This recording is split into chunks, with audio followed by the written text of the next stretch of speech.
Can I just start off this video with this display of toxicity in our favorite fun game?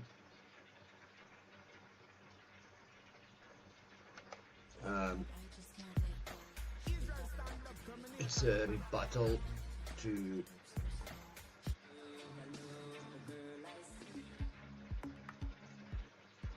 not a rebuttal, it's not the correct word.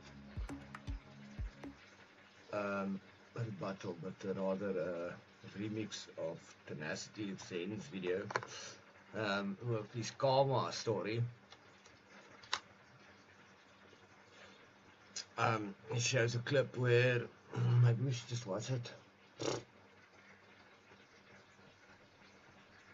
And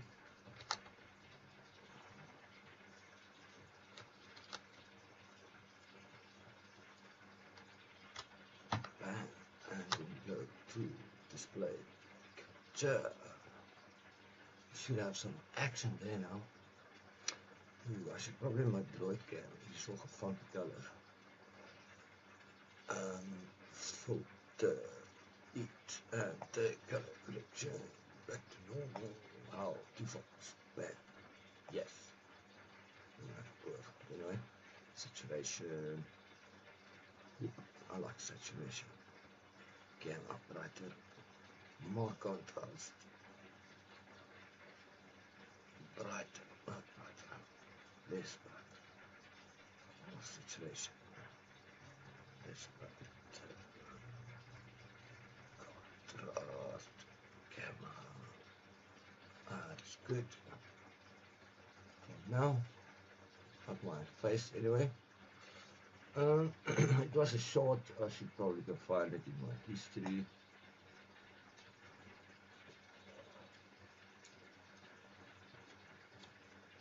I wish I had a slideshow to show this now. Maybe I can do it like this. Boink. And this thing should definitely be on turbo. Let's go. P liquor. That's a bad curse word. I should change that. Just yellow, so I'm not going to change that now. Let's see what we can kill. Where is Edge? Our trusty good old friend Edge. Why's my CPU at 100? Where's Edge? It's not even open. Please.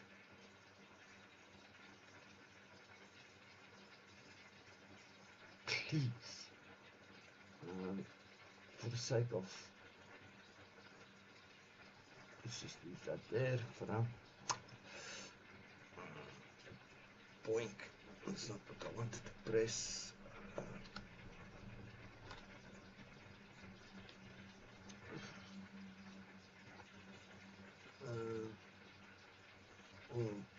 Watch history. Oh, now you're gonna see all my history, so that's not good. Shorts is fine. Let's just go through. There we go. So it's very soon actually. Toxic teammate gets karma. Okay, this is what my video is.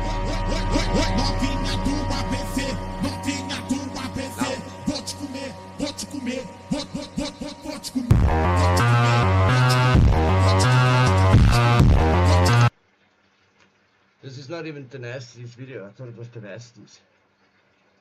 This is some other guy. I remember now. My bad. I found the wrong video.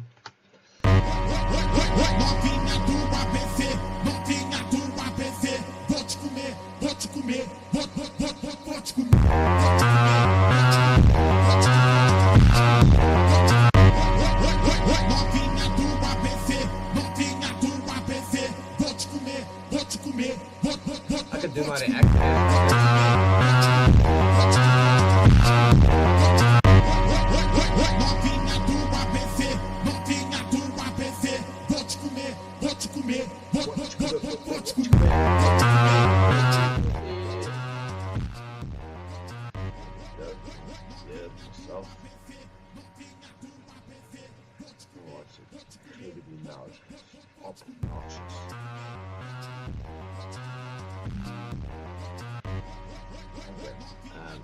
that trusty old back button somebody told me about. There is not one, so...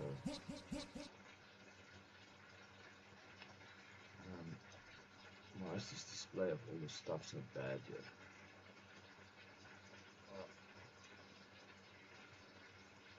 You gonna do me a mobile view? No.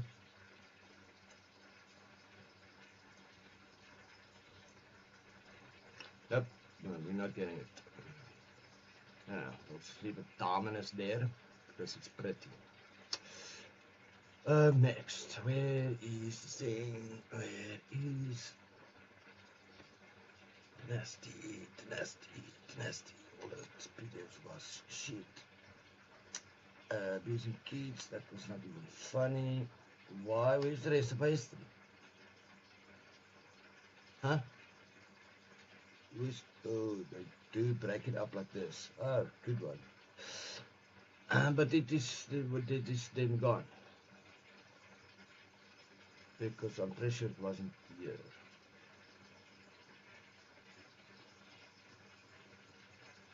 I did share it to my friends in Discord. I can go fetch it there.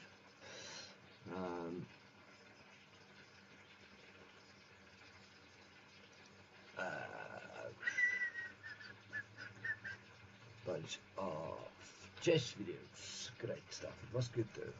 Some. I was going to the guy's channel and watch the bunch.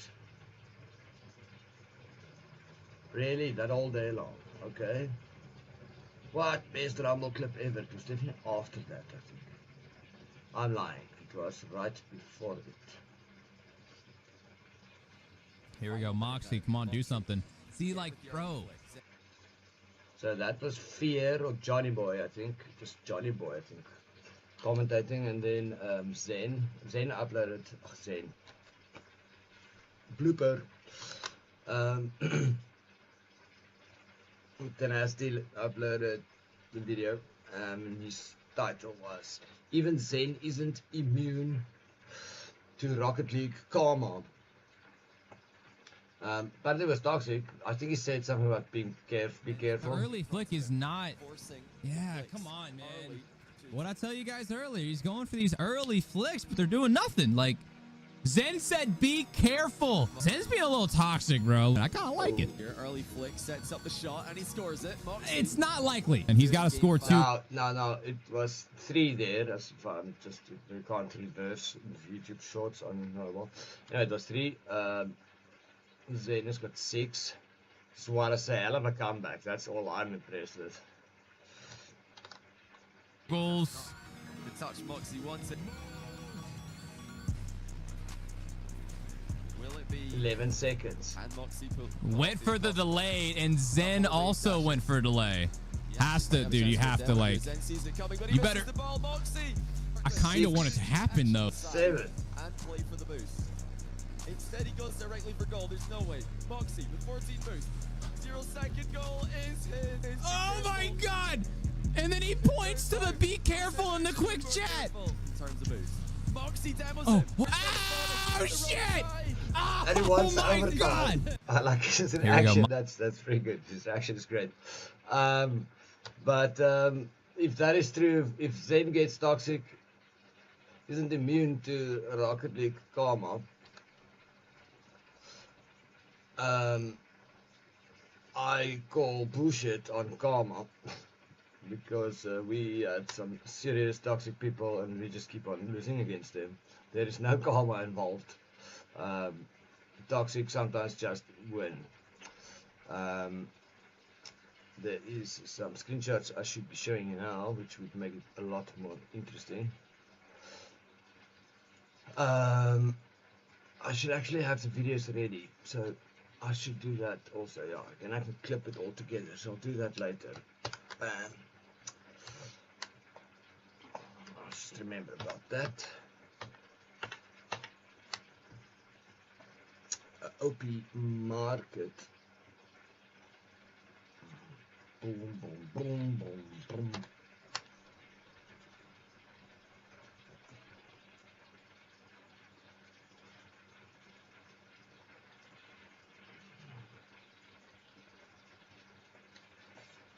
we go. Bluetooth. Remove controller. Add to bus. Bluetooth. Come on. There. Done.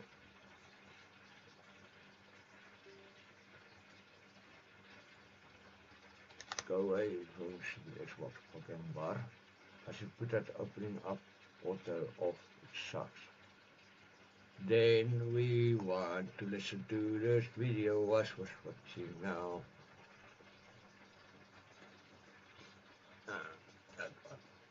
Yeah.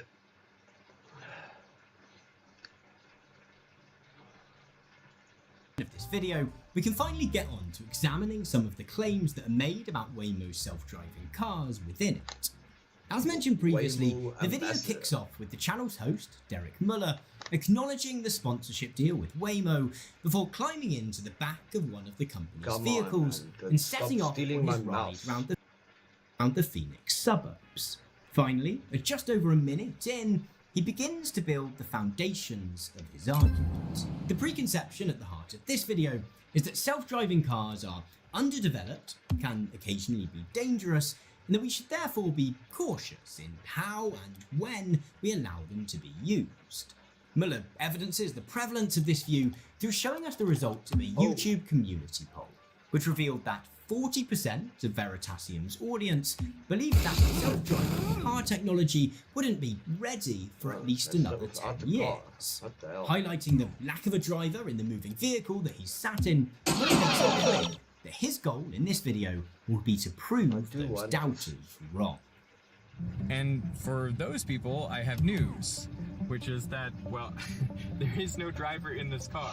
Following a brief potted history of Waymo, and interestingly long before his frankly dubious explanation of how the company's vehicles work, Muller's first approach to doing so is to foreground two other ways in which automation is used in our lives which may have once been seen as alarming or dangerous, but which most people now routinely accept as safe.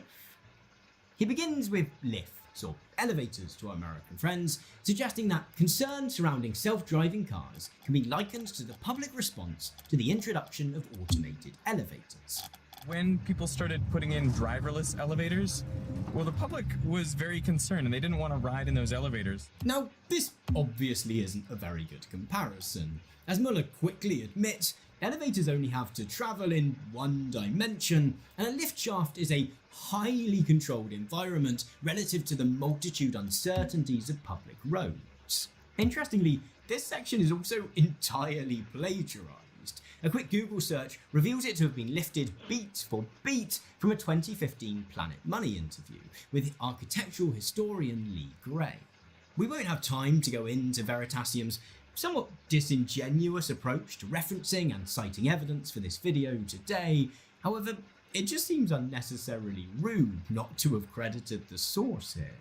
Muller's second choice of comparison is more successful, though not for the reasons that he thinks it is. He continues by discussing Autoland, the automated guidance system that is used to land aeroplanes in conditions of low visibility. I saw this particular landing where a plane is coming into Vienna and it's just so foggy that the pilots can see almost nothing. I mean, this is the view from the cockpit. And yet they make a textbook landing right on target. So how do they do it? The answer is the pilots didn't do it. It was a Cat 3 auto land procedure. The plane just came in and landed itself, essentially. The automation of plane landings is obviously far more complex and therefore impressive than the operation of an elevator. The problem with using it to make the case for the rollout of driverless cars is that Autoland is far more limited and requires the involvement of many more human beings than Muller cares to mention. For one, the suggestion that the plane landed itself ignores the fact that a good deal of the technology which makes these landings possible is on the ground. Those of you that have flown to or from large airports may have noticed an array of antennae at the end of the runway. Collectively, these are called the localizer, and they essentially fire out a beam which, alongside other systems, guides the plane to the centre of the runway. The result is that auto-land procedures can only be accomplished at certain airports that have this kit. It's far from a case of the plane simply responding to the environment around it. Additionally, auto-land involves a lot of human input. There are several videos on YouTube of pilots flying the exact same model of plane featured in the clip that Muller shows us, and watching them, one finds it to be an incredibly involved process. They're not even just monitoring the landing either. Pilots are actively involved in adjusting the speed of the aircraft, the flaps, deploying the landing gear, and much more. And this is before we consider the huge number of people involved in monitoring and making safe both the airspace and the runway. As we'll see later, these geographical limitations and the involvement of significant numbers of human beings actually makes Autoland pretty comparable to Waymo's vehicles. And admitting these caveats doesn't make the technology any less impressive. Unfortunately, at least in part due to the video being sponsored by Waymo, Muller is hell-bent on both pretending that automation technology is more capable than it actually is, and on pretending that human involvement in its operation, rather than being essential, has the potential to be fatal. In a pretty distasteful turn, the video draws our attention to the case of Asiana Airlines Flight 214. When Asiana Airlines Flight 214 was on final approach to San Francisco. Attempting to manually land the plane, the pilot accidentally left the throttle at 0, and by the time they realized and tried to abort the landing, it was too late. The plane crashed into the runway seawall and split in two. The implication of Muller's version of events is that the pilots of Flight 214 were too egotistical to make use of automated systems in landing the plane, and that if they had done so, the crash could have been avoided. The problem is that the pilots were making use of automated systems in the form of what's called an auto-throttle. More than this, the official investigation placed the onus for the crash on that very technology. On publishing the final report, the acting chairman of the investigating body told the BBC that, in their efforts to compensate for the unreliability of human performance, the designers of automated control systems have unwittingly created opportunities for new error types that can be even more serious than those they were seeking to avoid. To use the crash of Flight 214 as proof that autonomy is good and humans bad then is frankly ludicrous. This tragic episode is an argument for more caution, not less. There is likely a brilliant discussion to be had about what other implementations of automated and autonomous technology can teach us about how, why, when, and where we as a society might want to deploy driverless cars. Unfortunately, again, at least in part due to the sponsoring relationship with Waymo, the Veritasium video chooses to do away with such nuance. By misrepresenting automated systems as more capable than they actually are, the video implies hesitancy over driverless cars to be entirely irrational. And in the next part of the video, Muller doubles down on this argument.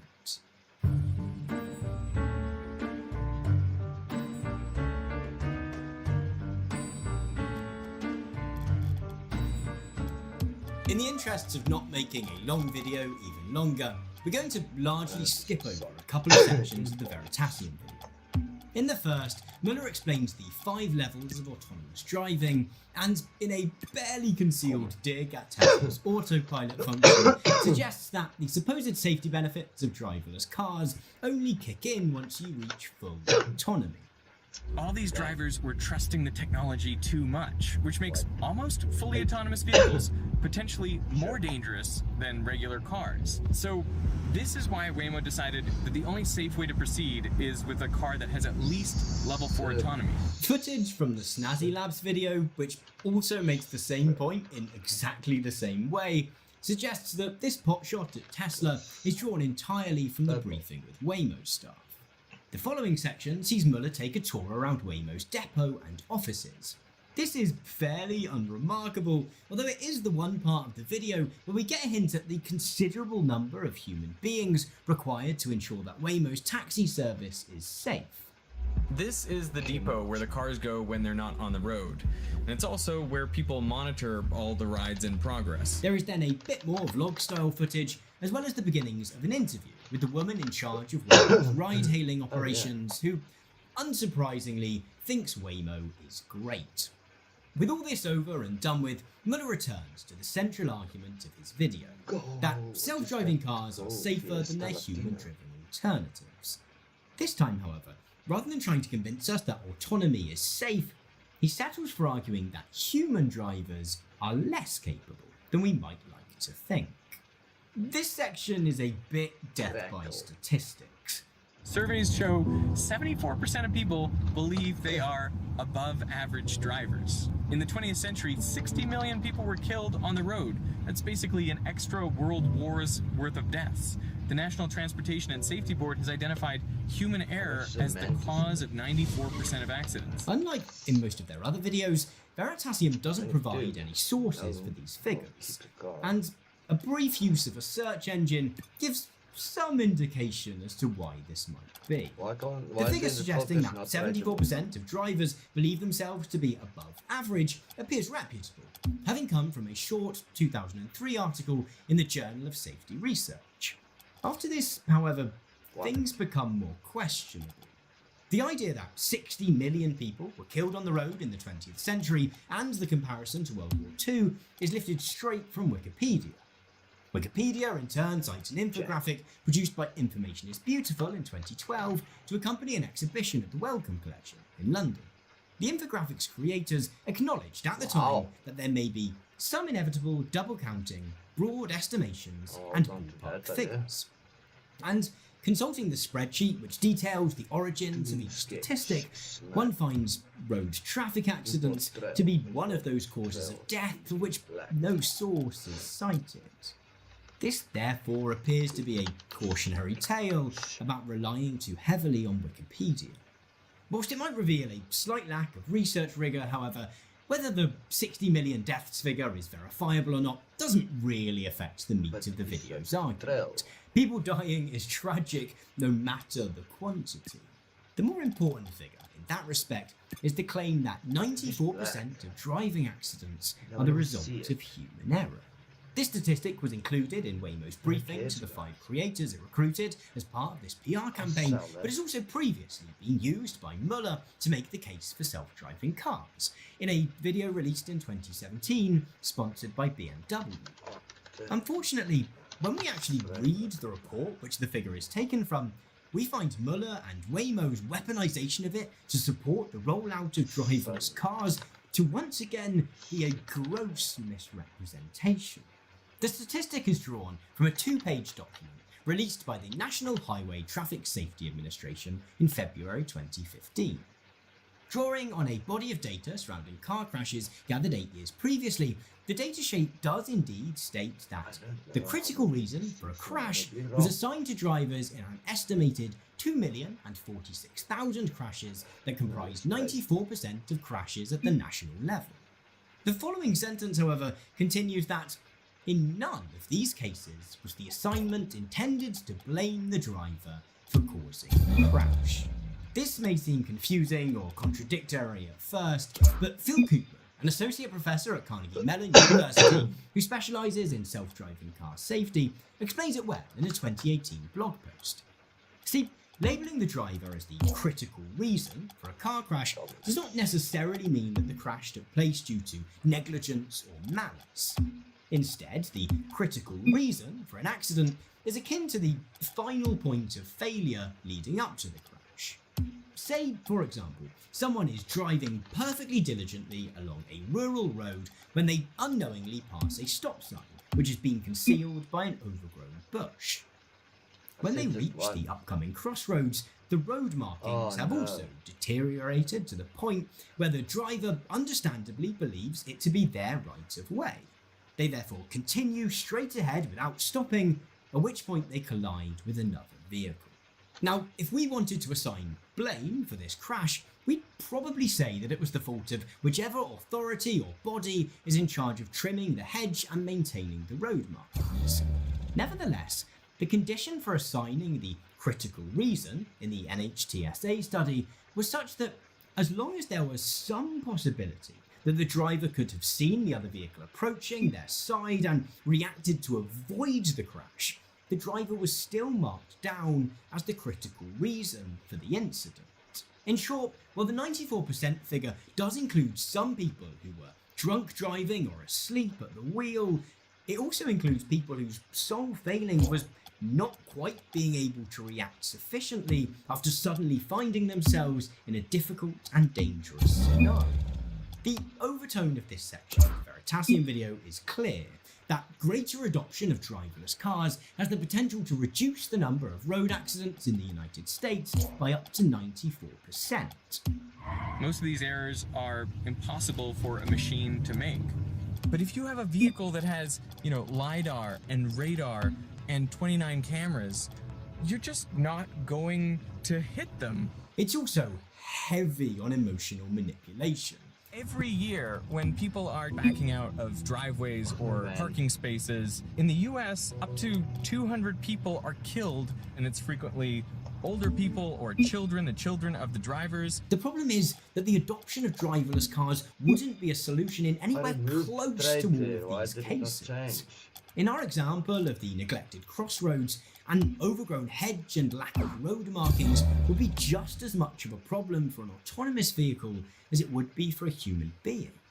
From the heights of Muller's misleading 94%, Koopman suggests that autonomous vehicles might be able to cut fatalities in half if we can achieve parity with an average well-behaved human driver. As we'll see in the following section, that's still a big if, with driverless cars far less capable than Waymo and Muller imply.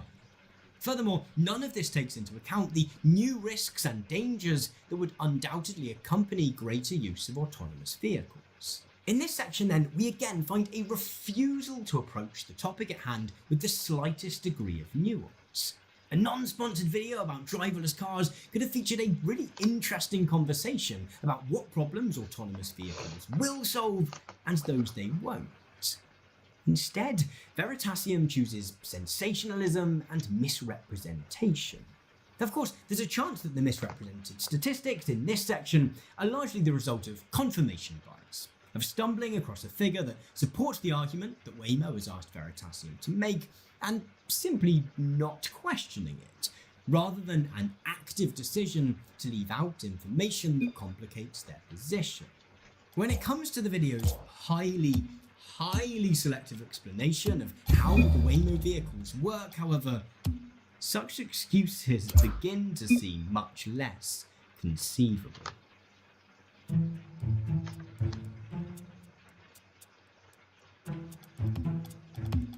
For a video which is attempting to convince us that driverless cars are a safe and reliable technology, Veritasium's video is pretty light on technical explanation. In fact, it's not until 9 minutes and 16 seconds in that we're provided with any kind of overview of how Waymo's vehicles actually work. At this point, Muller gives us a brief tour of some of the systems through which the cars monitor their surroundings. We learn about the LiDAR system. Here in the very prominent top, there is a 360 LiDAR. So you can see all around the car, you can see... We learn about its use of cameras. There are 29 cameras around this vehicle, which gives you full 360 vision. We also learn how it deals with emergency vehicles. There is also a microphone up on top to listen to what's happening in the environment, and if there are sirens, then the car will pull over to the side of the road. And then, well, that's it. As Waymo and Veritasium see it, that is all the information that one needs to understand how these cars work. And as you can perhaps tell from my tone, that is not true. You see, one goal of this video is to convince us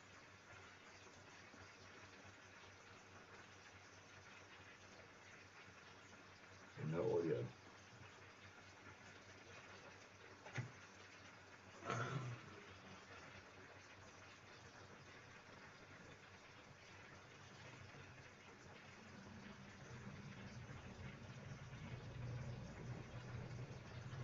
Quality one.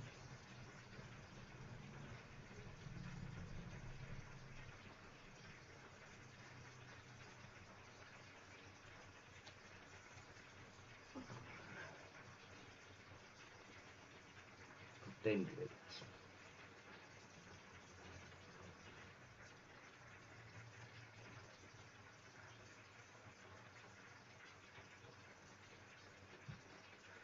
I want to know, how do I withdraw my money?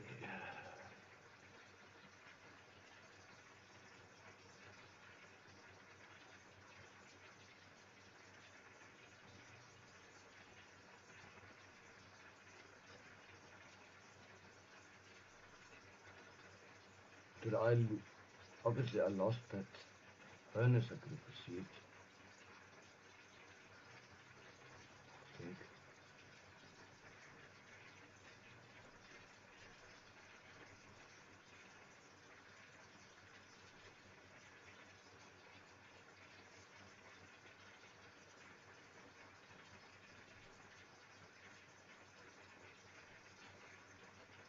Where is it gone now? Can't I do that anymore? Anyway,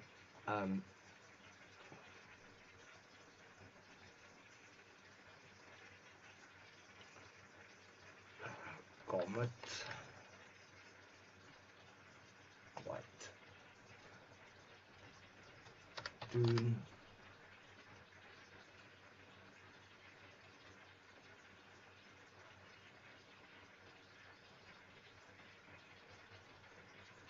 Skits, Black,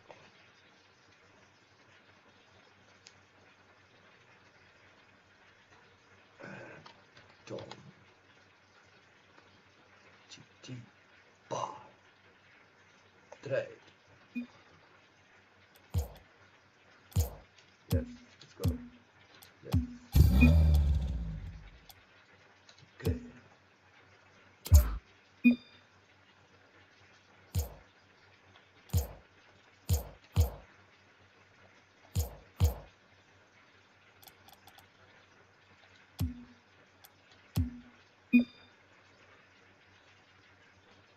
It's gonna ask me for two sketches now. I'm gonna try. Wow, it's slow.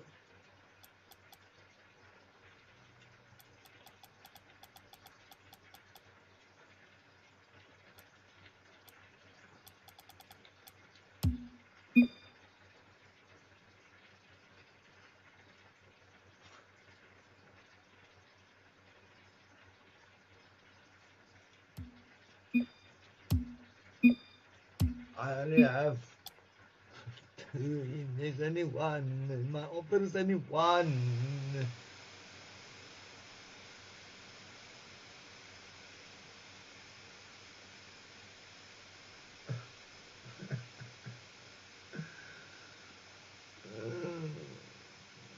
Thank you for my cancel. Fucking idiot. Yes.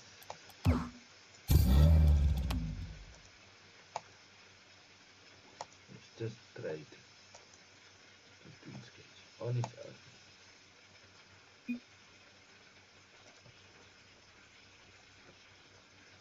Waste of my time.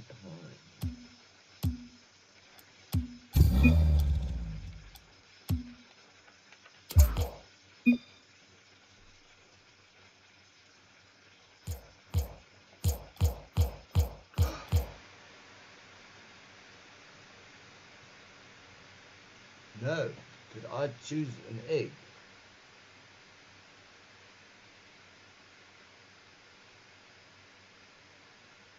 That's worth 900 credits.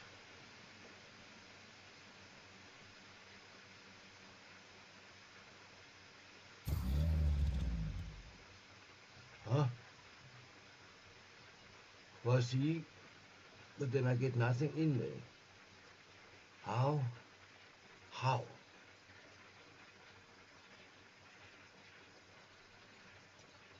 How? Anyway. Let's see if the Cristianos painted versions. Don't have the painted version.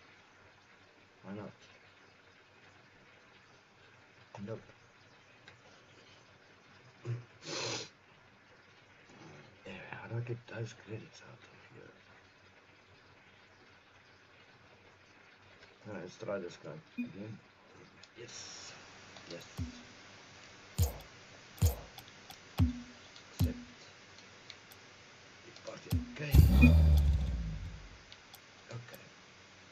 Okay. Yes, now, goodness, you are gonna ask me. Why is this thing so slow?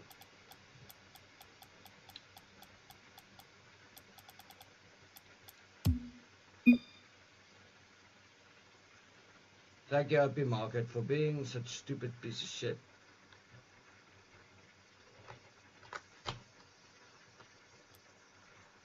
Where do...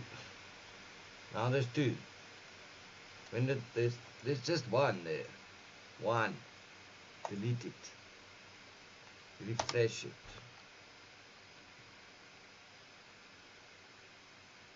You send invite. There's no trade.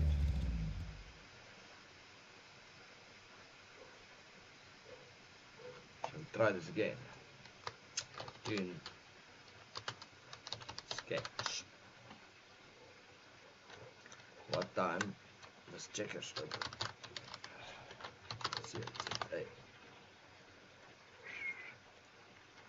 Just that, if it wasn't for technophobic politicians, negativistic NIMBYs, and red tape loving bureaucrats, you would be able to hire a Waymo taxi in major cities across the US. Just one. And for that argument to be truly convincing, we have to believe that if those cultural and political hurdles could be overcome, you could drop a Waymo car in New York or Tampa or Detroit or Denver, and it would just work. As such, in his technical rundown, Muller suggests that the vehicles operate by simply monitoring the environment around them and making decisions based on what they find. The way the LiDAR works is it shoots out invisible laser beams scanning around millions of times a second, and then it detects the reflection, and how long it takes to come back allows you to determine how far it is to that object. So what it's doing is like painting a 3D picture of the world. This is certainly one very important aspect of how Waymo's vehicles work. The LiDAR and other sensors allow the cars to identify other vehicles, pedestrians, the colour of traffic lights, and other live aspects of a driving situation. Yet, what Muller completely fails to mention is that the cars also require highly detailed maps to be prepared for any area that they want to operate in. As Waymo themselves describe it in their safety report, before our cars drive in any location, our team builds our own detailed three-dimensional maps that highlight information such as road profiles, curbs and sidewalks, lane markers, crosswalks, traffic lights, stop signs, and other road features. Rather than rely on GPS, the Waymo driver cross-references our pre-built maps with real-time sensor data to precisely determine their location on the road. In a similar mode to the earlier misrepresentation of Autoland systems then, what we find here is an inflation of the capabilities of Waymo's vehicles, whilst also refusing to mention significant human involvement in building, processing and verifying intricate and diligently labelled scans of every street the car will drive down. And this is before we even begin to take into account the team which monitor any Waymo journeys which are currently taking place, or the support teams which roam the city prepared to spring into action when things go awry. Without wanting to preempt my conclusion too much, we have here a perfect example of why we should be skeptical of supposedly educational creators handing over their platforms to companies like Waymo, where a non-sponsored video might have given us a complete and balanced insight into how Waymo's vehicles work. Veritasium's deal with the company sees them leaving out vital information in order to make their sponsor look good. Geographical limitations, and failure to mention them, again become relevant in the penultimate section of the video. Prior to this, there is another vlog section featuring the hilarious car park incident mentioned earlier, and a discussion of the ethical questions surrounding whose life a driverless car should choose to save should a vehicle find itself forced to make a choice between hitting two people. Muller's argument here is incredibly weak, consisting of him just trying to reassure us that such events are rare and that we therefore shouldn't lose too much sleep over it. The reality is that 99% of accidents aren't like that. I hope it's sufficient to say in response that rare things still happen. In 2015, The Economist reported that the odds of an aeroplane crashing were 1 in 5.4 million. But as a society, we still dedicate significant resources to try to stop that from happening. Where geography once again becomes an issue is when Muller returns to trying to convince us that Waymo software is, to borrow the phrase the company loves so much they've trademarked, the world's most experienced driver. He does so partly through continuing his cringe-worthingly softball interview with the head of Waymo's ride-hailing operations. Perhaps the lowest moment in this interview sees Muller make the following suggestion. If that's true, it means like every vehicle that's not on the road is kind of a worse situation. Do you know what I mean? But he also throws a couple more statistics at us. These vehicles have way more experience than any human driver because they've now accumulated data over 20 million miles of driving on public roads. If you were an average driver, you'd have to drive for 1,000 years to accumulate that sort of experience. Waymo loves to quote this statistic in their promotional literature. What they seem less keen to reveal is exactly where these 20 million miles of driving took place.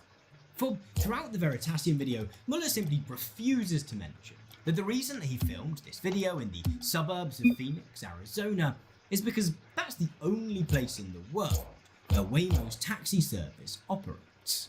While in August 2021, the company began testing in San Francisco, a human safety driver is behind the wheel in every vehicle, and prospective passengers are forced to sign a non-disclosure agreement.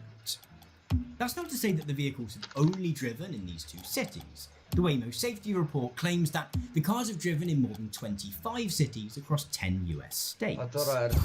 Nevertheless, the proportion of those 10 million miles that have been driven in different places is highly significant.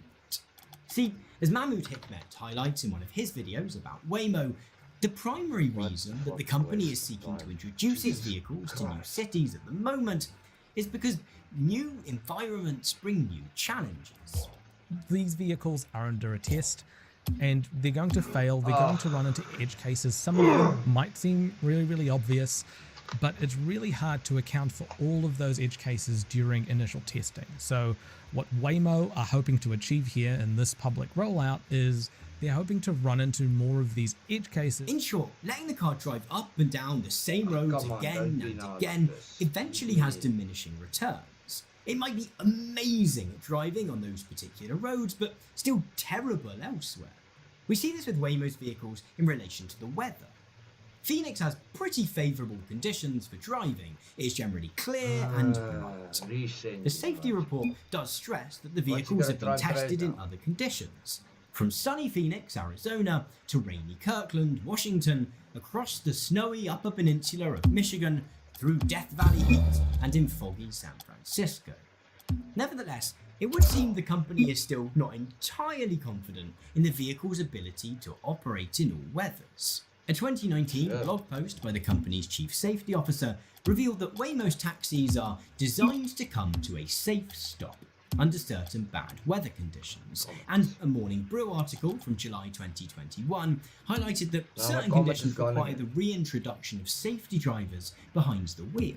As with the statistics suggesting that 94% of accidents are the result of driver error, then, while the 20 million mile figure might appear to be a slam dunk in favour of allowing Waymo carte blanche to launch a taxi service in every city in the world, the truth is far more complicated. And, as we've come to expect from Veritasium in this video, none of those crucial questions are asked. Instead, as in the case of Waymo vehicles requiring highly detailed, human-verified maps of any roads that they drive on, and that of the taxis being geofenced into a small area of Phoenix, the sponsorship deal with Waymo ensures that the video declines the opportunity to properly educate us about this technology in favour of leaving out any information which shows the company's vehicles to be anything less than perfect.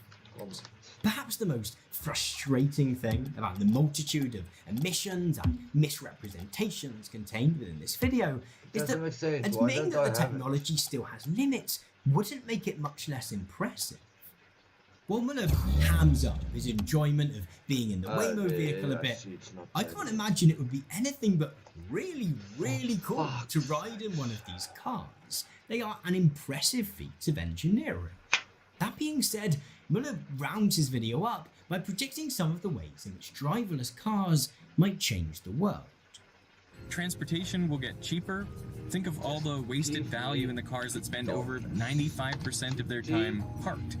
We can regain a bunch of time and feel happier because commuting and being stuck in traffic sucks.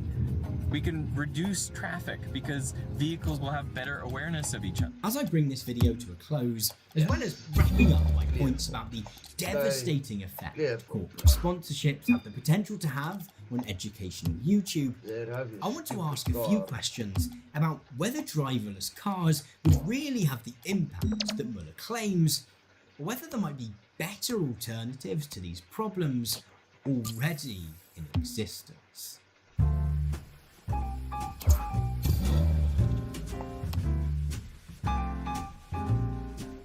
Throughout the videos sponsored by Waymo as part of their PR campaign, but particularly those by Veritasium, Snazzy Labs and Jason Silver, there's an interesting assumption which goes completely unacknowledged. It's the assumption that self-driving cars are the future of transport, with the only uncertainty being when they will become a viable option for replacing human-driven cars as the dominant mode of transit in the global north. In his 2018 book, Winners Take All, Anand Giridharadas suggests that in recent years, technology companies have often used the circulation of such limited visions of the future as a key rhetorical tactic. He writes that, in Silicon Valley, prediction has become a popular way of fighting for a particular future while claiming merely to be describing what has yet to occur. The advantages of doing so are evident throughout this Veritasium video. By painting driverless cars as the only and inevitable future, you can portray anyone who is even mildly skeptical as simply a ratchety old fuddy-duddy who is standing in the way of progress. Even assuming that the present flaws in autonomous vehicle technology can be ironed out, and there is nothing to say that they can't be, it's highly unlikely that they would solve many of the problems that Muller suggests they would. The idea that driverless cars would reduce congestion is a complete non-starter. Assuming people otherwise maintain the same habits, a car driven by a machine takes up the same amount of road space as one driven by a person. The suggestion that we could reclaim the wasted value residing in the 95% of time that the average car spends parked is another excellent example of lying with statistics. It ignores the fact that much of that 95% is the night time or the middle of the day when people are working. For lots of people, the 5% of the time in which they need their cars is the same 5% of the time that everyone else is using their cars. Finally, whether autonomous cars would make getting around cheaper is just complete guesswork. Whilst the lack of a driver might reduce costs for taxi companies such as Waymo, there's nothing to say that they would pass those savings on to customers. The argument that Veritasium makes for driverless cars here is then pretty poor. If we take off the Waymo-sponsored blinkers which consider autonomous vehicles to be the only possible future of transportation for a moment, however, we find that the problems highlighted make a fantastic argument for another solution. Public transport. These problems of congestion, of the wasted value, both of the time that people spend driving and of everyone having their own personal vehicle that they only use 5% of the time, and finally of cost, these are all problems which would be much better addressed by well-funded, publicly owned, integrated mass transit systems. The vehicles could even be autonomous if you really want them to be. That I couldn't find a single sponsored video similar to those paid for by Waymo, but making the case for the introduction of more usable public transport points us towards the larger problem that the existence of videos like this one by Veritasium highlights. On the one hand, what we have here is simply a bad educational video. At every opportunity, Veritasium chooses making Waymo look good over actually teaching us anything useful about driverless cars. In fact, in its multitude misrepresentations and omissions of vital details, I think it's more than fair to call this misinformation. As I said at the very beginning of this video, it is a perfect example of why we should be highly skeptical of creators who are willing to hand over their platforms to corporate sponsors in this way. Nevertheless, it's also worth thinking about what effect these practices, particularly by supposedly educational channels, might have on our public discourse more broadly. Rightly or wrongly, YouTube has become a platform to which people flock, not only for entertainment, but for education, and to seek out potential responses to the various social...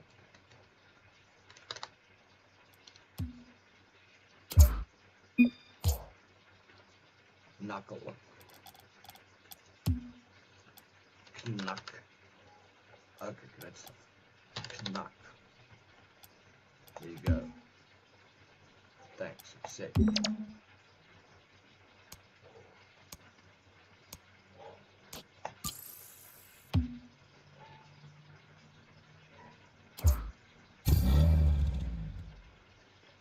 That values quite a lot. I mean that this 1.2 is staunch.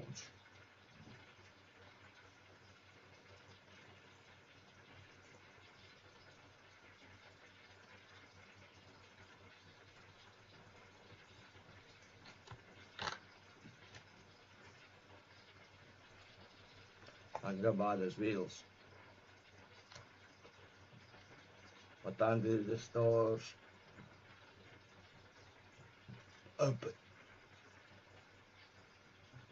Login.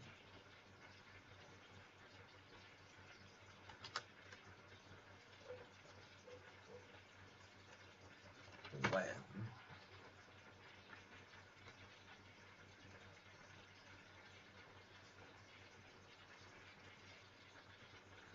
Food sack. Get deals and alerts on products you love to buy. Sign in. What can I sign in? Email, okay. Bad. Bad. Bad. Bad. Bad.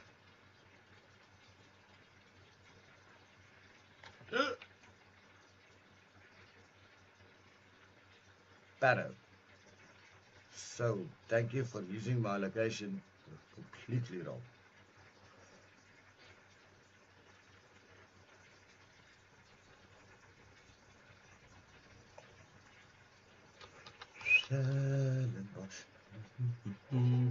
It's open now. Are you serious? It's not possible.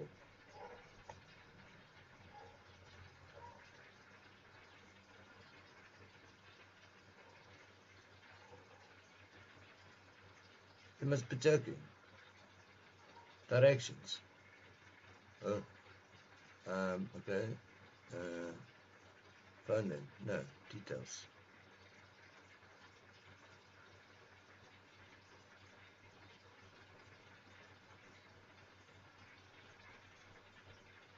But there, it says closed, so that thing says open. Stupid shit. 8 minutes. That means I can go now.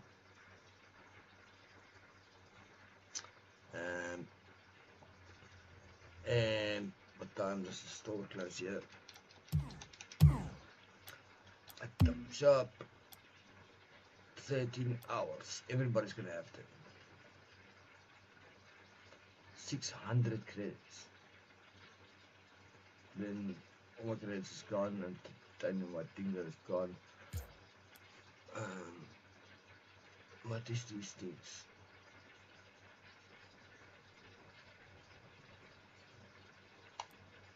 Sally.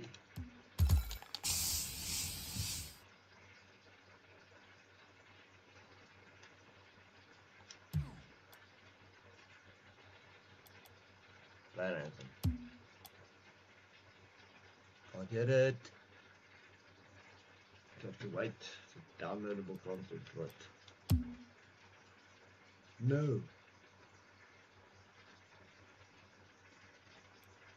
No. I want to just hear it. I'd like to support the creator myself.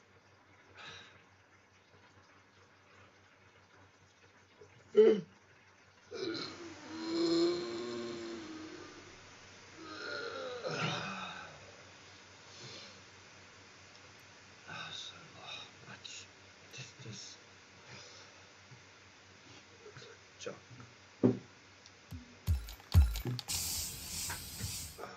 So why did I show the Merc in the picture?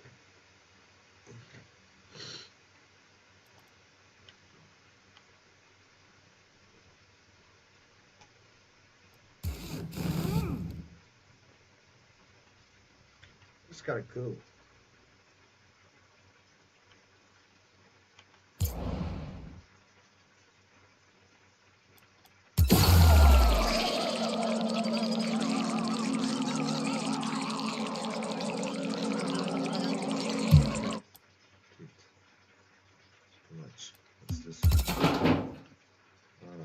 Seriously. No Santa. No. Gross.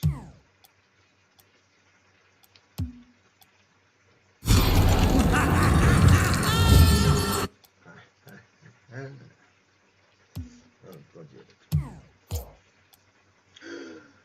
I can afford it. I have to take it, man.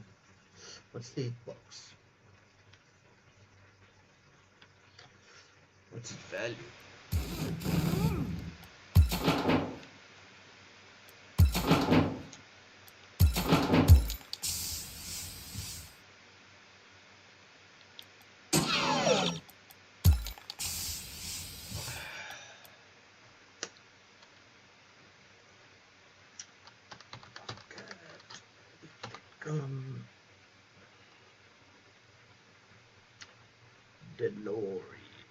DeLorean.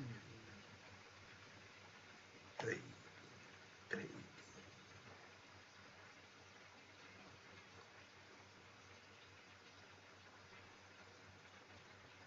Get the green bodies.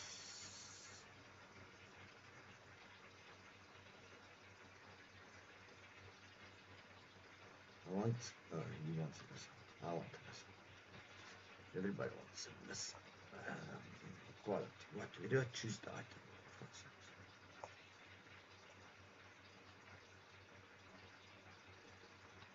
Dell.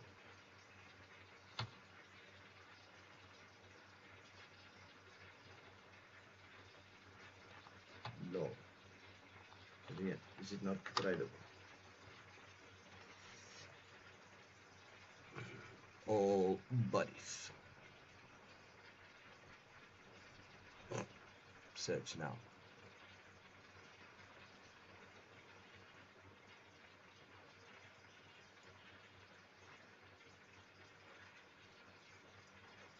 Well, I have not chosen an item, so I'm just gonna search now. It's not stupid.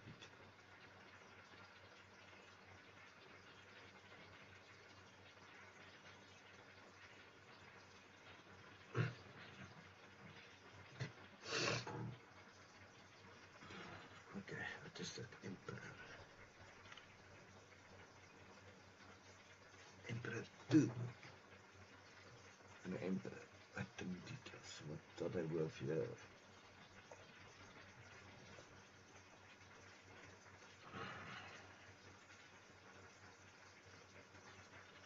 Emperor.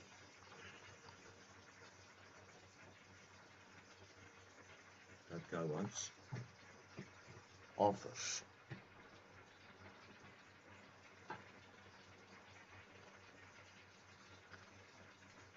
Per roll.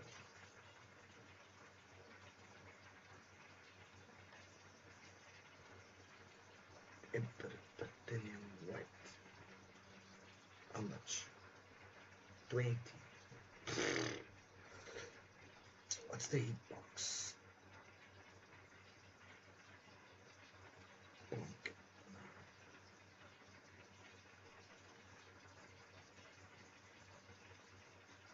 That sucks.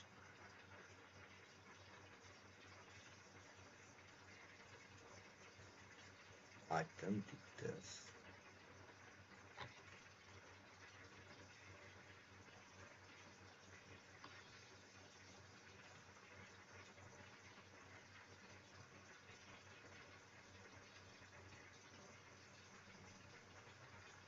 Box breakout.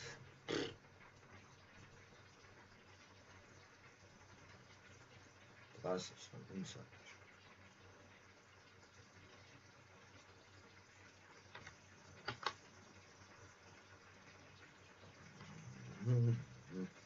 PC. First item.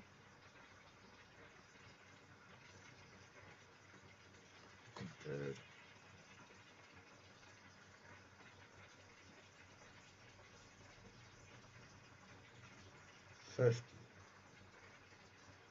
Over here I can get it for 20. The Emperor 2 is 20. Normal Emperor. Where is titanium white normal Emperor? It isn't there. Only those guys have one. And here it's with 50. But it's a breakout, so I don't care at the moment. Forget about it. Dingle.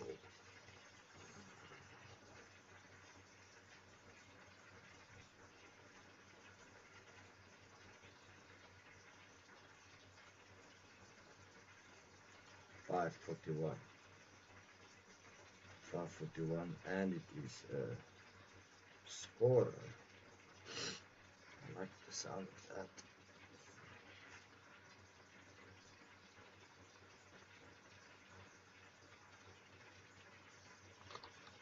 Ding.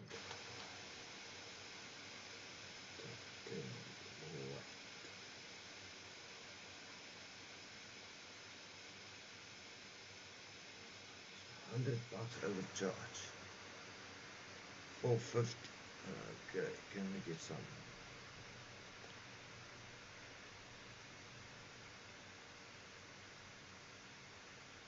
Chats here.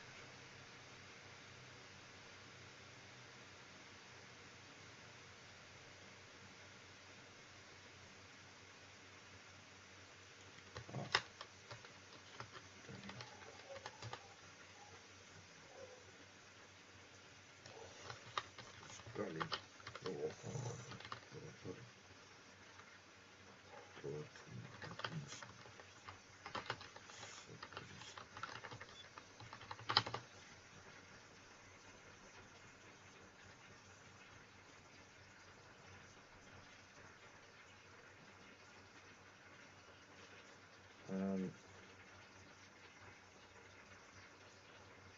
how do I get to all chats?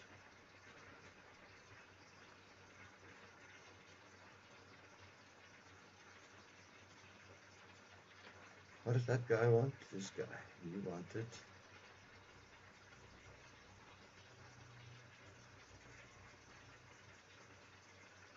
I thought I clicked on this chat.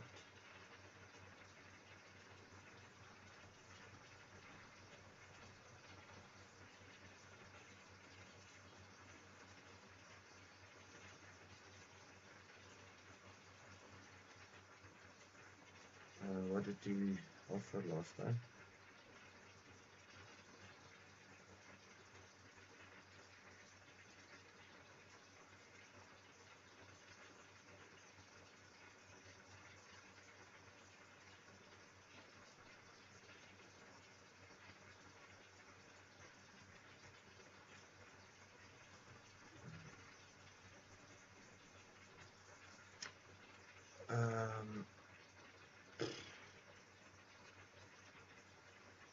Why did I?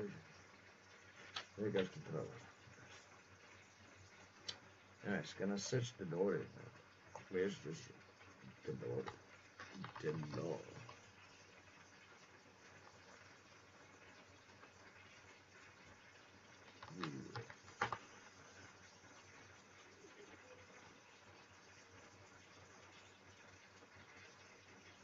DEL F-O-R-E-A-N.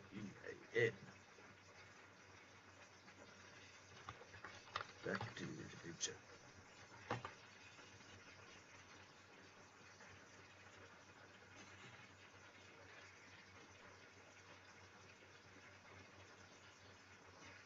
Okay, just do it. D-L.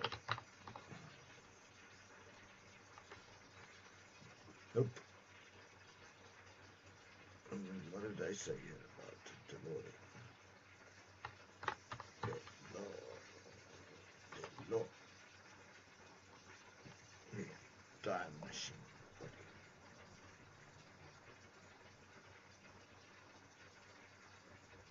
There's no record. What do you mean? There it is.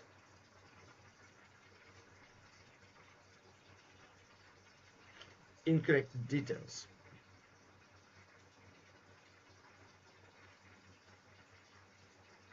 They are not official, blah, blah, blah, blah, blah.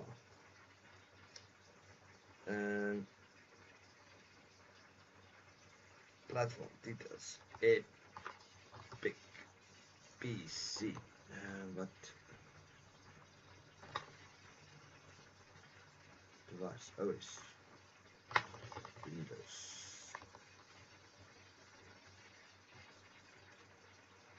Anything. Doesn't really matter. There's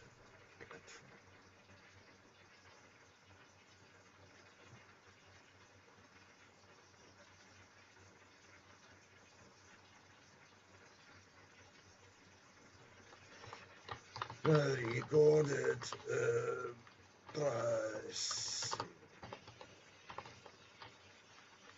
Oh shit. This is for the whole bundle.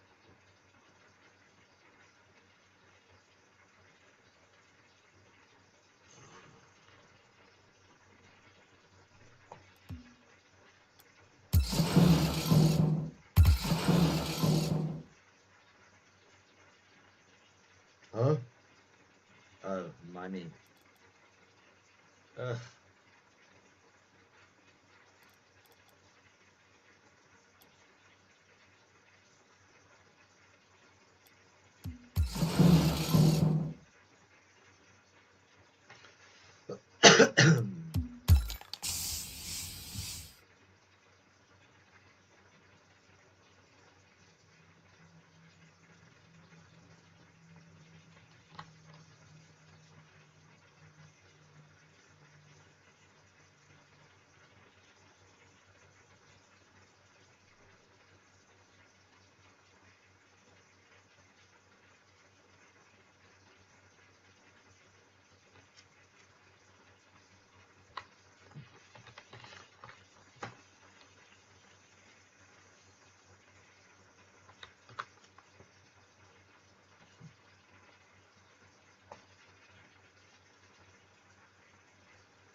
B3.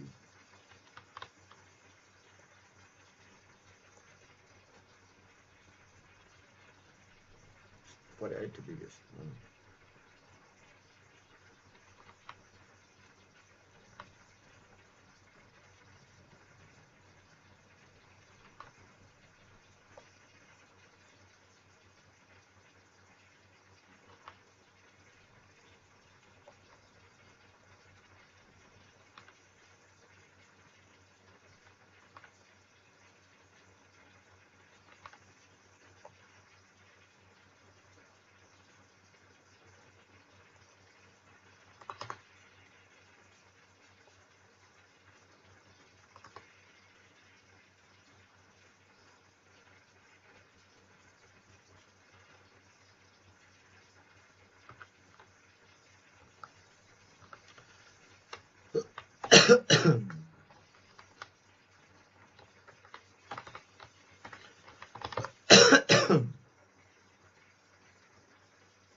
And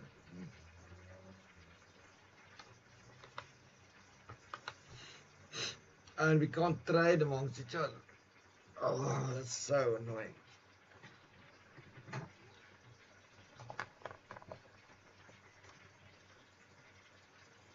Oh, that was wrongly reported almost. Oh,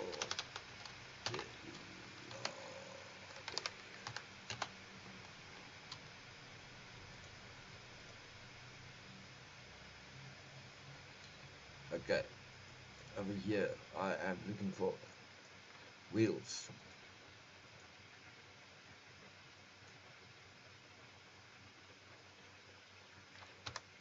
Wheels.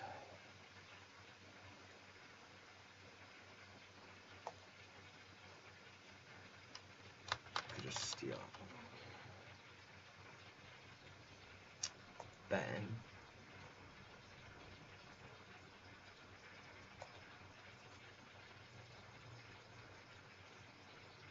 Where's white?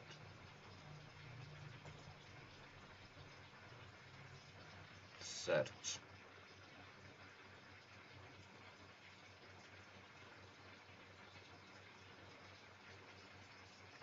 As once 600. That's what it costs in the shop, you fool.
Yeah.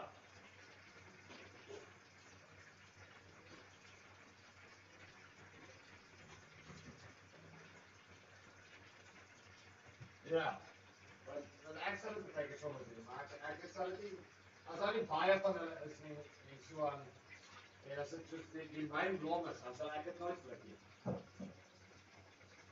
Maar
en die kat melkies gehad het.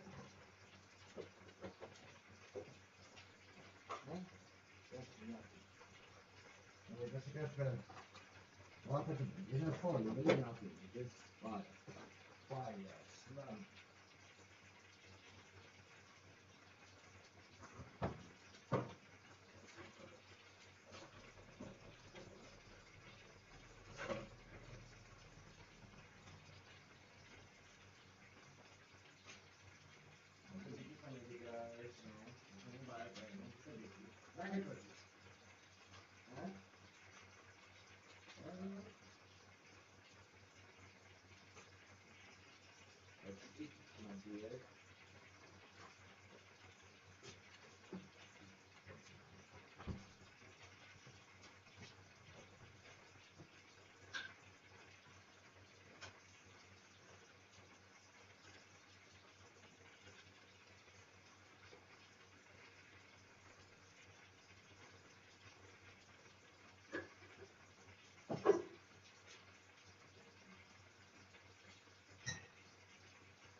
Whoa.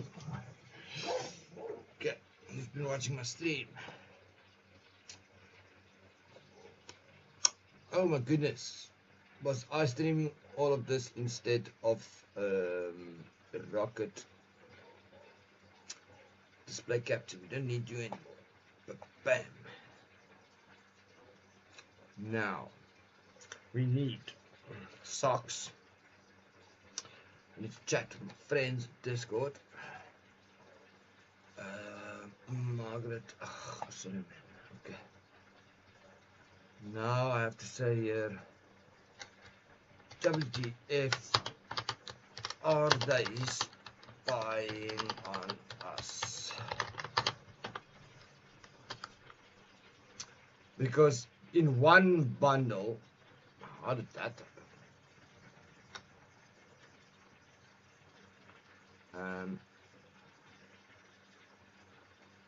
Why is it so long there at the bottom? That's weird.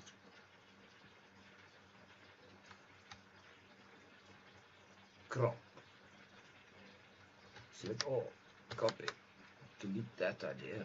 I didn't mean to click on that thing. You know, it's pasted here.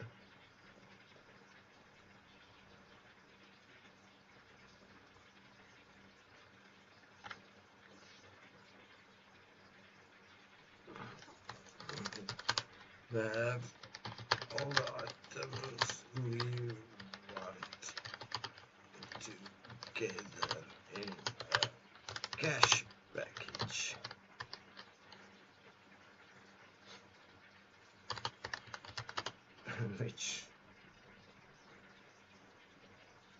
which in any case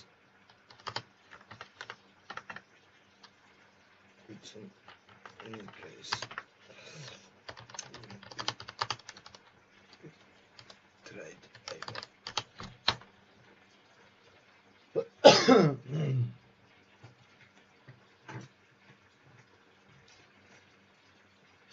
Then I want to quickly check a Google, YouTube, and pumps and filters. I think it's a 7 valve. I'll have to go check again quickly.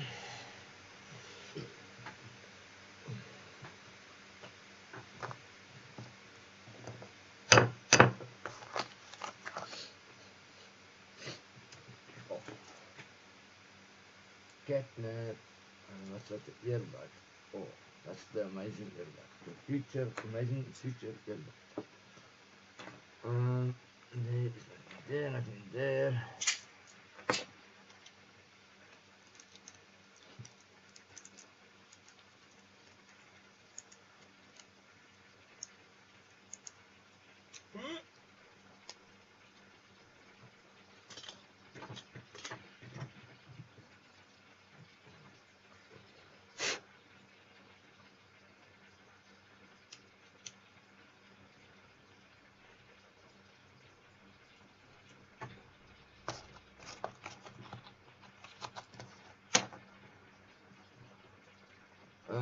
Close, paint, don't save.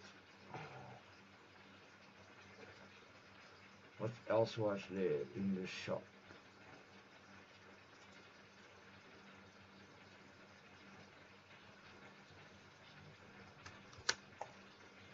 Undo my pocket.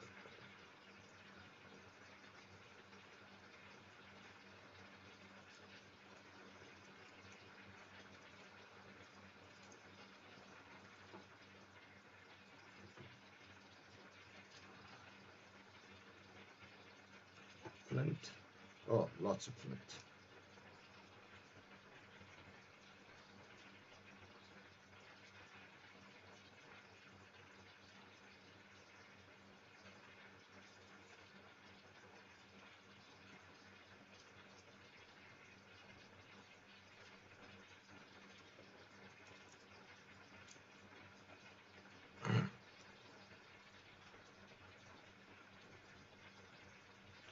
Then I need some advice.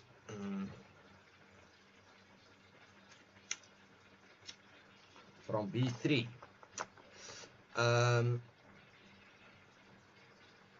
Let's just go here back into proper looking game mode. Also, I want to try out NVIDIA experience. Yeah, control, it's open, Radeon.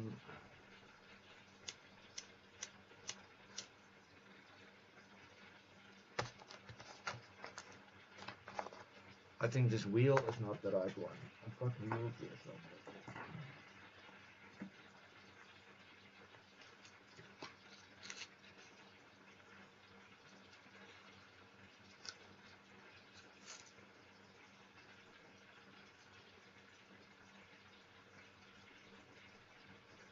That one.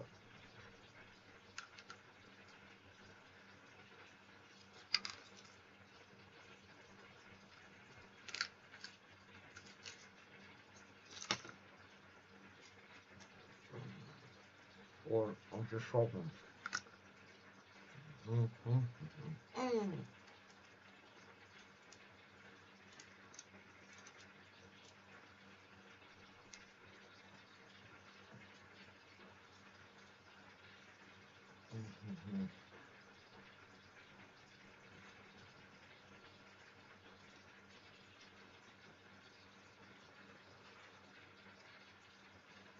Dokter, professor, nooit gesê of sy al later gefiks het. Zip. And this one. Zip.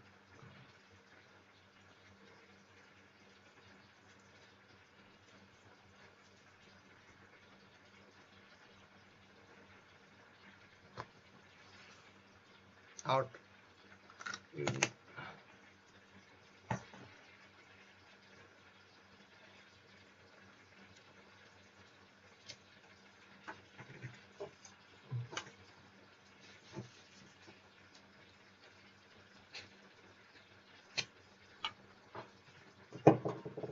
Fire, sunsetter. That was the whip. I wanted to go here to look at details. Over here also, image scaling is on. This thing, I don't know if it's doing it or not. It says there, image scaling, and then there's percentage. What does that mean? Must I set the game to that or what? 1477. There isn't something like that. 168. There isn't something like that. But let's do that one. So apply. Go here and put it on that thing, and then the solution is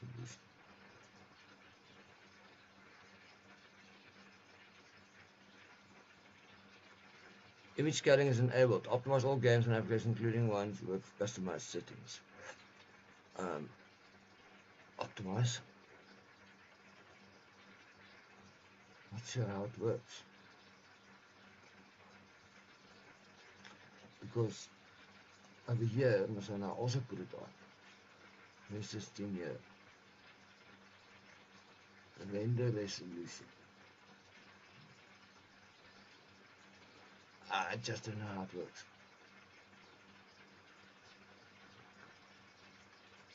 I go home, I go to the Rocketeer details.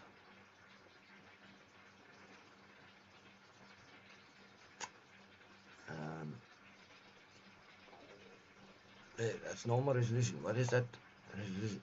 Oh! So it must have make it bigger and scale it down, or what? I don't know how that works.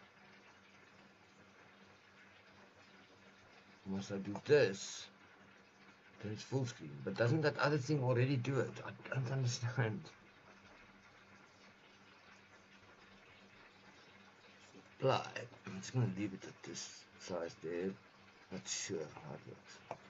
Let's just go here. Quit it. Yes.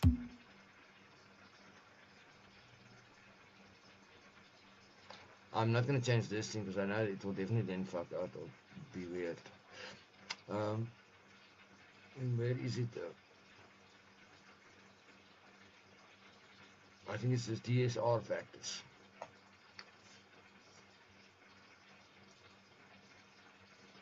Yeah, so legacy scaling.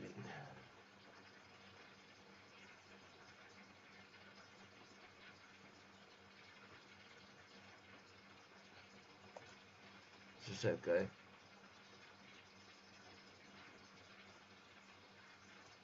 Then smoothness, but the SSR dynamic separators produce smoother image by rendering a game at a higher resolution than downscaling it to native resolution of the display using advanced filtering dynamic.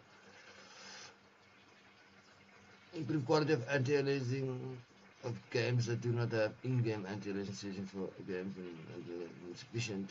Enjoy better image quality for older games. But DLS is the thing, so DSR is the thing I should just avoid. I don't need this. But that other thing is possibly interesting. One of these guys also enabled it. I don't know why it's on this profile doing that thing there. Just go to global. It wasn't performance. This anti-lag I'm testing. Radiant boost is now on. This is the same thing as this thing. I've been playing with this for a while. Higher values offer improved performance during movement at the cost of some potential image quality. Interesting. So I've been playing with that on, I think. You know, that's wrong. This must be like 240. Let's add vertical sync on somewhere at some point. And be optimized. This is all good. I'm just going to change anything. Oh, okay, let's try this again. Performance. I want performance. Games. Performance. Home. Performance. Settings. Where is that shit? How do I get to that shit? Performance. Manage profile. They didn't ask me that again. So anyway, I want performance. But I want, it's changed nothing here. Okay, just on display I have to toggle off this FreeSync. I think that fucks me up a bit, although my screen can't do it. So what? I'm gonna leave it on. Let's see. I have a bunch of weird settings going on. You go away. Boink. Rocket. Boink. Also, control connect.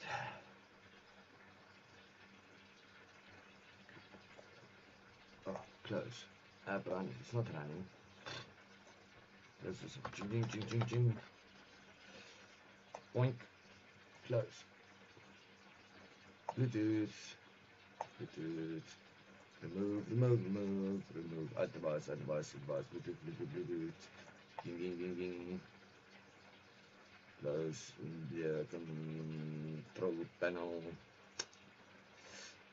Live chat. The controller is connected. Show me this thing. I want to see how it is connected. That thing. Come. How long is terminal going to take to launch? That'd be ridiculous.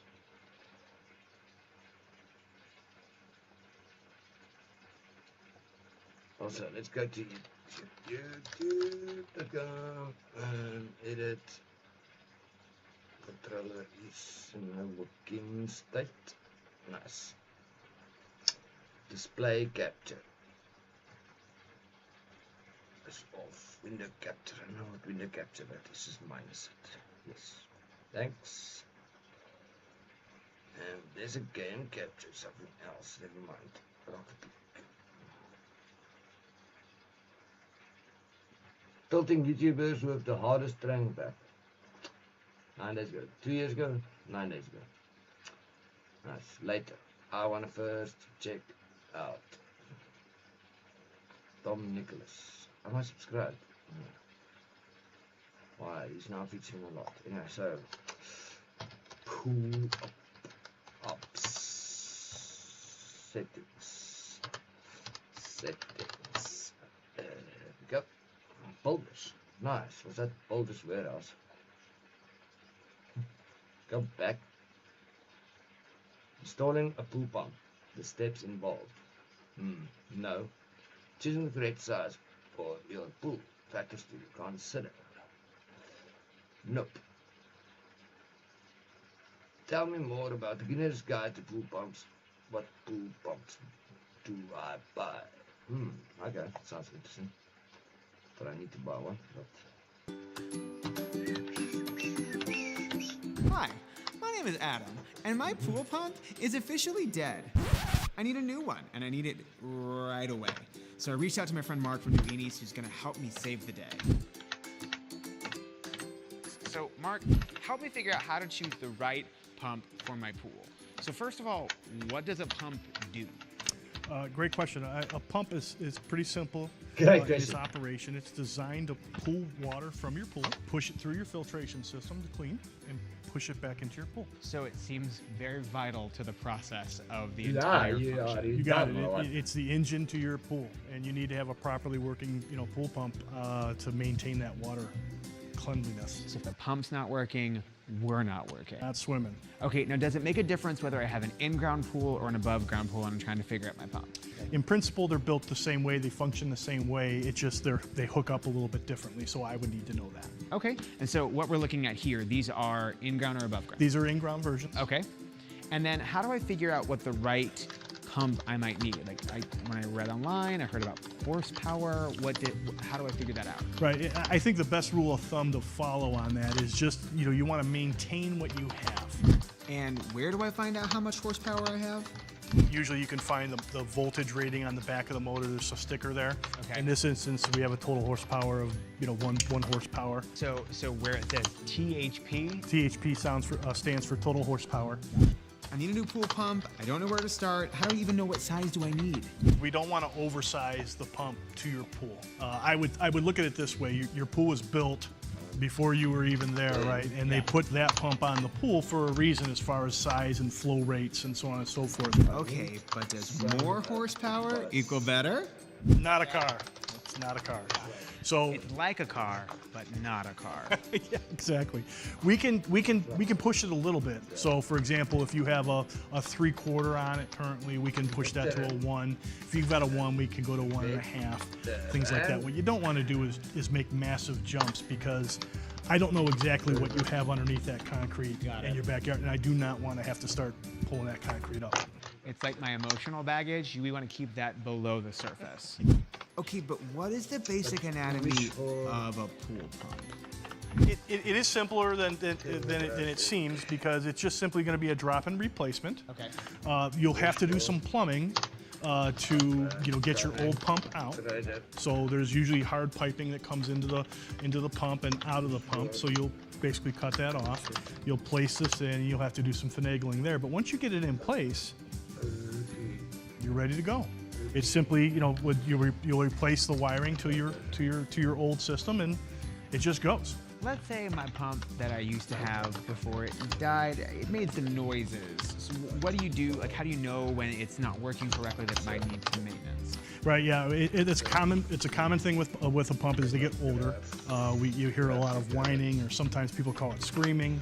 To the point where they can't even take it anymore, and they know it's time for a new pump and motor. So really what that is a seal set that's designed to not allow water to get from the pump into the motor, so it doesn't damage the motor, and it goes around the motor shaft, if you will. So what'll happen is that as that wears down, the friction becomes too hot and it starts screaming.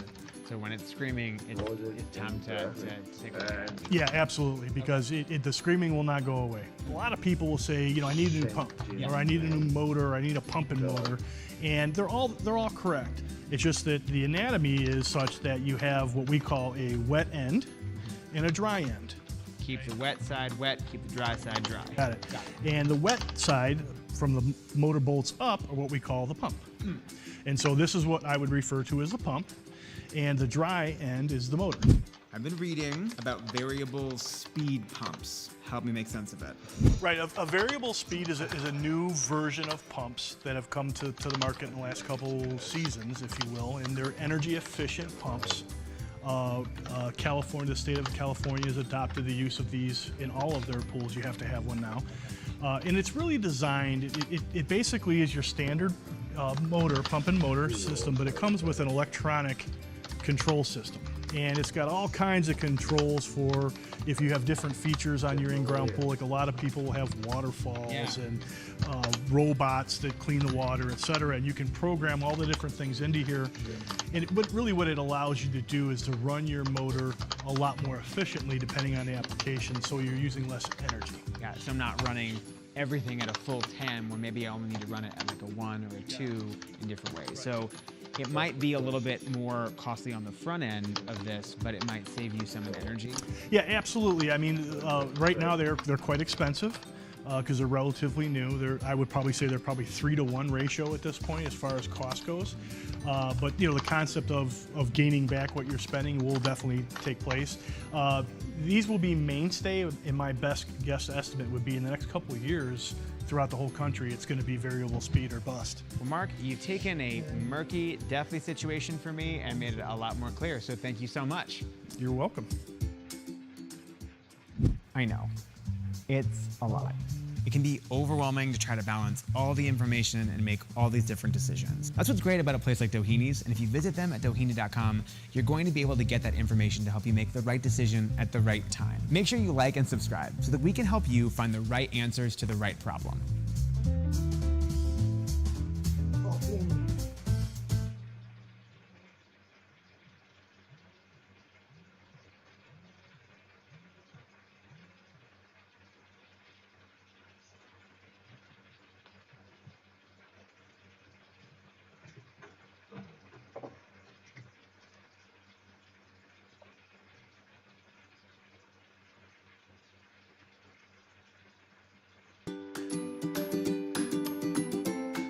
Hi, my name is Adam, and my pool pump is officially dead.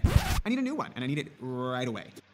Cleanliness. So the pump's not working, we're not working. Not swimming. Okay, now does it make a difference whether I have an in-ground pool or an above-ground pool and I'm trying to figure out my pump? In principle, they're built the same way, they function the same way, it's just they hook up a little bit differently, so I would need to know that. Okay, and so what we're looking at here, these are in-ground or above-ground? These are in-ground versions. Okay, and then how do I figure out what the right pump I might need? Like when I read online, I heard about horsepower. How do I figure that out? Right, I think the best rule of thumb to follow on that is just, you want to maintain what you have. And where do I find out how much horsepower I have?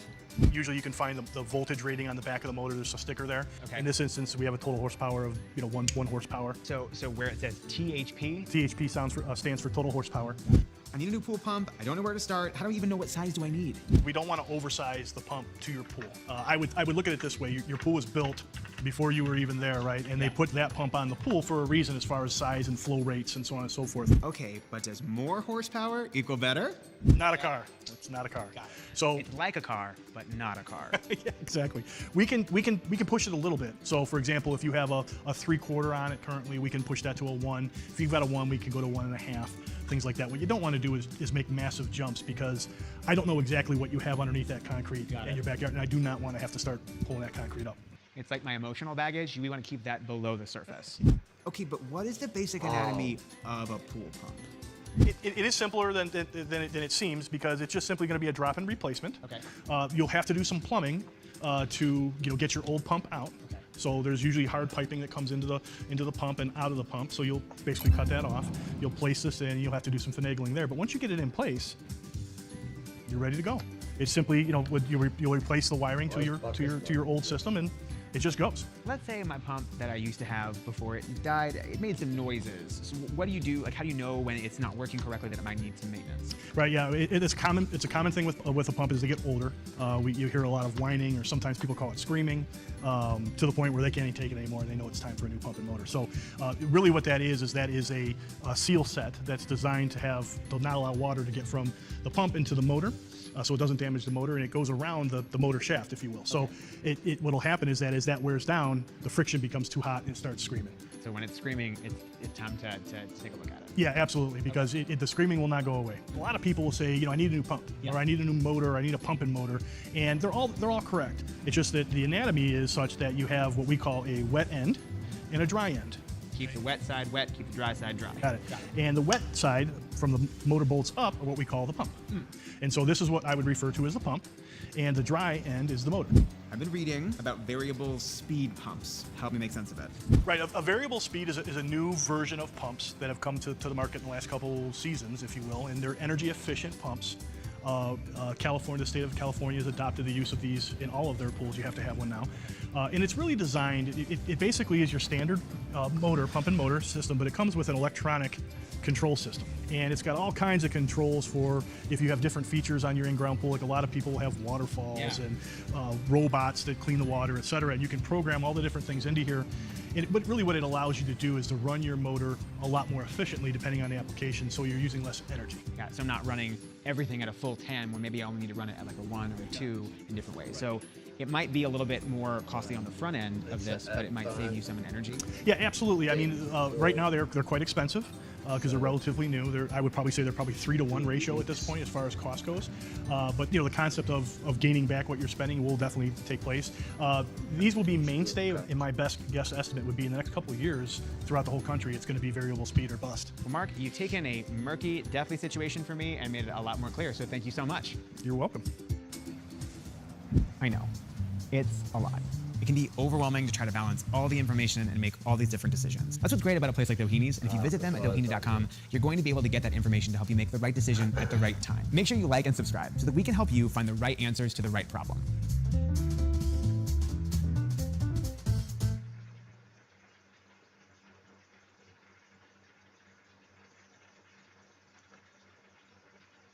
They don't want you to know about pools. I'm Swimming Pool Steve, and here are 4 things they don't want you to know about swimming pools. And who is they? Wouldn't you like me to say? Then I'd have them coming after me. I don't think so. But here we go. 4 things they don't want you to know about swimming pools. The first one is going to be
Yeah.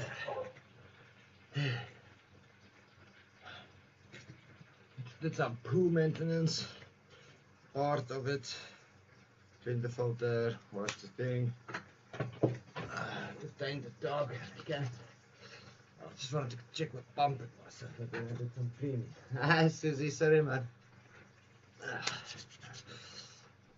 Rubbing. Oh, not rubbing out, just hand sanitizer. Okay, now we go. Just going to go back there. Disconnect again.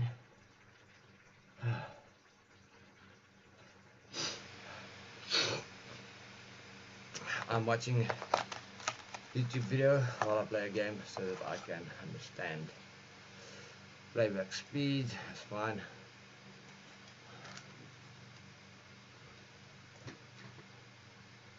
Go now.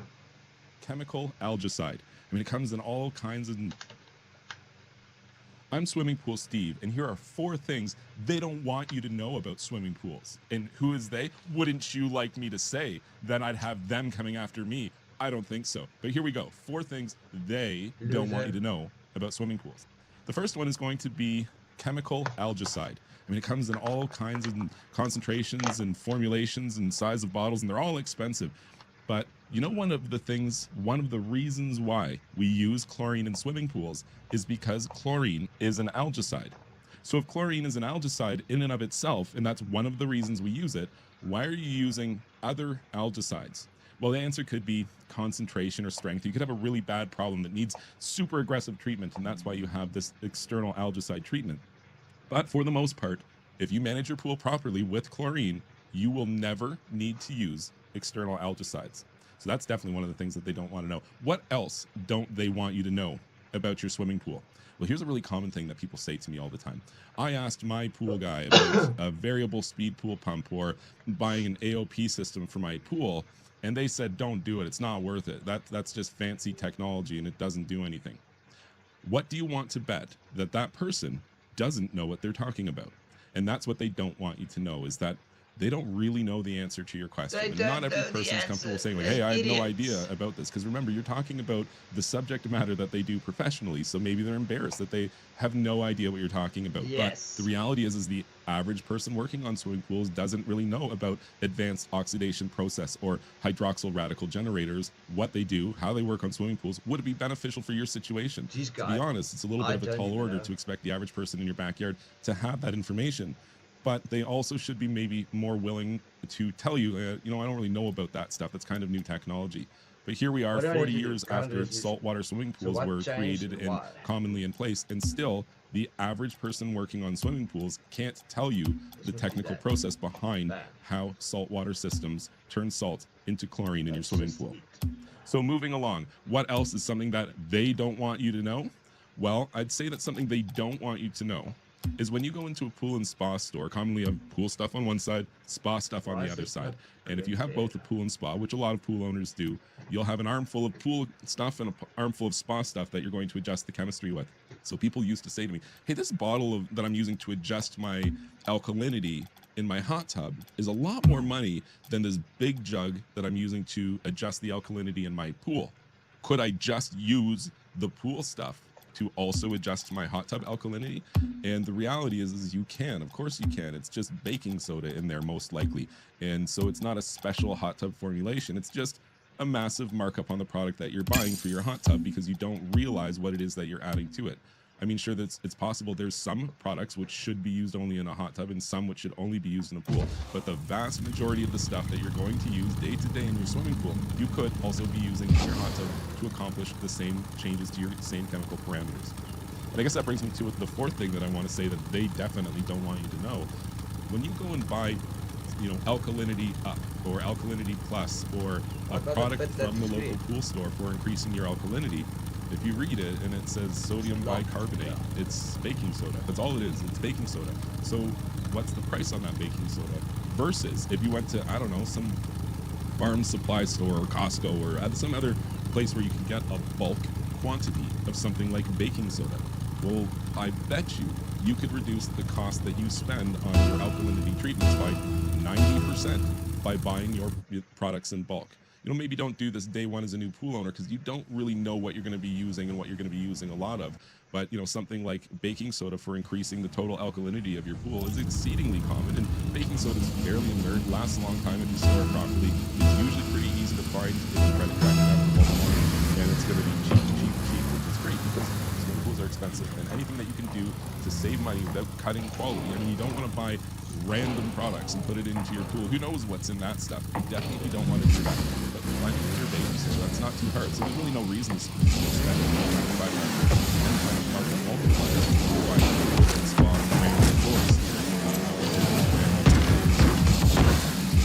So if you found these things helpful, please like this video, subscribe to my YouTube channel, check out my website.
Even at this size, it's good quality and